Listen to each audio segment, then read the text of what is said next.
ಇಂದೇ ಡೌನ್ಲೋಡ್ ಮಾಡಿ ಮತ್ತು ನಿಮ್ಮ ನೆಚ್ಚಿನ ಶೋಗಳನ್ನ ಆನಂದಿಸಿ. ನಿತ್ಯ, ಅಜ್ಜಿ ಹೇಗಿದ್ದಾರೆ ಅಂತ ಒಂದ್ಸಲಿ ನೋಡ್ಕೊಂಡು ಬಂದ್ಬಿಡ್ತೀನಿ. ನಿಂತ್ಕೋ. ಅಲ್ಲ, ಇಷ್ಟೆಲ್ಲ ಆಗಿರೋದೇ ನಿನ್ನಿಂದ ಅಂತ ನಿನ್ಗೆ ಗೊತ್ತಲ್ವಾ? ಈಗ ನೀನ್ ಮತ್ತೆ ಒಳಗೆ ಹೋಗಿ ಶಾಂತಿಗೆ ನಿನ್ ಮುಖ ತೋರ್ಸಿದ್ರೆ ಏನಾಗುತ್ತೆ ಅಂತ ಯೋಚನೆ ಮಾಡಿದ್ಯಾ? ಈಗ ಆಗಿರೋದೇ ಸಾಕು, ದಯವಿಟ್ಟು ಹೋಗ್ಬೇಡ. ಅಜ್ಜಿ ನನ್ನ ಮೇಲೆ ಕೋಪ ಮಾಡ್ಕೊಳ್ಳೋದಕ್ಕೆ ಕಾರಣ ಅವ್ರಿಗೆ ಪೂರ್ತಿ ಗೊತ್ತಿಲ್ದಿರೋ ಸತ್ಯ ನಿತ್ಯ. ಆ ಕರ್ಣ ಅಜ್ಜಿ ಬೆನ್ ಹಿಂದೆ ಎಂತ ದೊಡ್ಡ ದ್ರೋಹ ಮಾಡಿದಾನೆ ಅಂತ ಅವ್ರಿಗೂ ಗೊತ್ತಾಗ್ಲಿ. ನನ್ನನ್ನ ಕಿಡ್ನಾಪ್ ಮಾಡಿದ್ದು ಅವನೇ ಅಂತ ಅಜ್ಜಿ ಹತ್ರ ಹೋಗಿ ನಿಜ ಹೇಳೋಣ. ಆಗ ಅಜ್ಜಿ ಅರ್ಥ ಮಾಡ್ಕೋತಾರೆ. ತೇಜಸ್, ದಯವಿಟ್ಟು ಆತರಕ್ ಬಿದ್ದು ಇನ್ನೊಂದು ದೊಡ್ಡ ಅನಾಹುತ ಮಾಡ್ಬೇಡ. ಅಂದ್ರೆ ನನ್ನ ಮಾತ್ಮೇಲೆ ನಂಬಿಕೆ ಇಲ್ವಾ ನಿನಗೆ? ಇಷ್ಟೆಲ್ಲ ಆದ್ಮೇಲೂ ಸತ್ಯ ಮಾತಾಡಬಾರ್ದ ನಾನು? ನಿಮಗ್ ಗೊತ್ತಿರೋದೇ ಸತ್ಯ ಅಂತ ನೀವ್ ಅನ್ಕೊಂಡಿದ್ದೀರಾ. ಕರ್ಣ ಸರ್ ಬಗ್ಗೆ ನೀವು ನಿಜವಾಗ್ಲೂ ತಪ್ಪಾಗಿ ತಿಳ್ಕೊಂಡಿದ್ದೀರಾ. ಅವ್ರು ಯಾಕೆ ಹಾಗೆ ಮಾಡ್ಬೇಕು? ಅವ್ರಿಗೇನ್ ಅವಶ್ಯಕತೆ ಇದೆ ಅಂತ? ಕಳ್ಳಂಗೆ ದುಡಿಯೋ ಅವಕಾಶ ಇದ್ರೂನು ಕಳ್ತನನೇ ಅವಶ್ಯಕತೆ ಅನ್ಸುತ್ತೆ. ಇದನ್ನೆಲ್ಲ ಮಾಡಿರೋದು ಕರ್ಣ ಅನ್ನೋದ್ರಲ್ಲಿ ನನಗೆ ಯಾವುದೇ ಅನುಮಾನನೂ ಇಲ್ಲ. ಬರೀ ನಿಮ್ಗೆ ಅನ್ಸಿದಷ್ಟೇ ಯಾಕೆ ಮಾತಾಡ್ತೀರಾ? ಸತ್ಯ ಬೇರೆನೇ ಇರ್ಬೋದು ಅಂತ ಯಾಕೆ ಸಮಾಧಾನದಲ್ಲಿ ಯೋಚನೆ ಮಾಡಲ್ಲ? ಮದ್ವೆಲಿ ಏನಾಯ್ತು ಅಂತ ಗೊತ್ತಿದ್ಯಾ ನಿಮ್ಗೆ?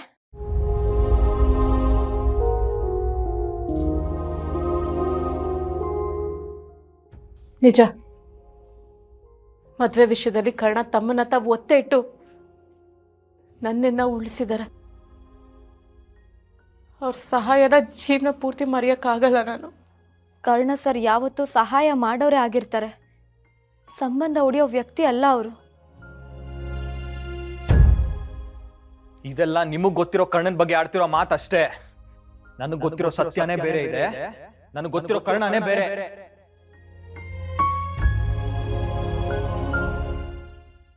ನಾನೀಗ ಹೋಗಿ ಅಜ್ಜಿ ಹತ್ರ ಎಲ್ಲ ವಿಷಯ ಮಾತಾಡ್ತೀನಿ. ಅವ್ನ್ ಏನೇನ್ ಮುಚ್ಚಿಟ್ಟಿದ್ದಾನೋ ಎಲ್ಲ ಆಚೆ ಬರುತ್ತೆ.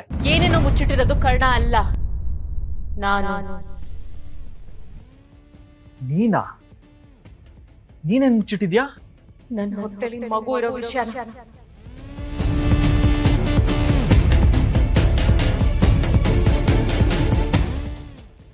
ಪ್ರೆಗ್ನೆಂಟ್.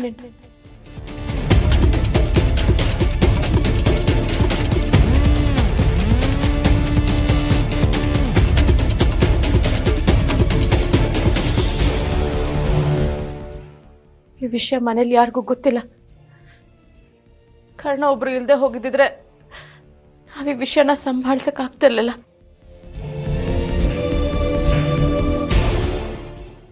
ಹೊಟ್ಟೆಲಿ ಮಗು ಇಟ್ಕೊಂಡು ಈ ತರ ಒದ್ದಾಡೋ ಸ್ಥಿತಿ ಯಾವ ಹೆಣ್ಗೂ ಬರಬಾರ್ದು. ನೀನ್ ಅವತ್ತು ಇನ್ನೊಬ್ಳ ಜೊತೆ ನೋಡಿದಾಗ ಹೊಟ್ಟೆಗೆ ಬೆಂಕಿ ಬಿದ್ದಂಗಾಯ್ತು ಗೊತ್ತಾ?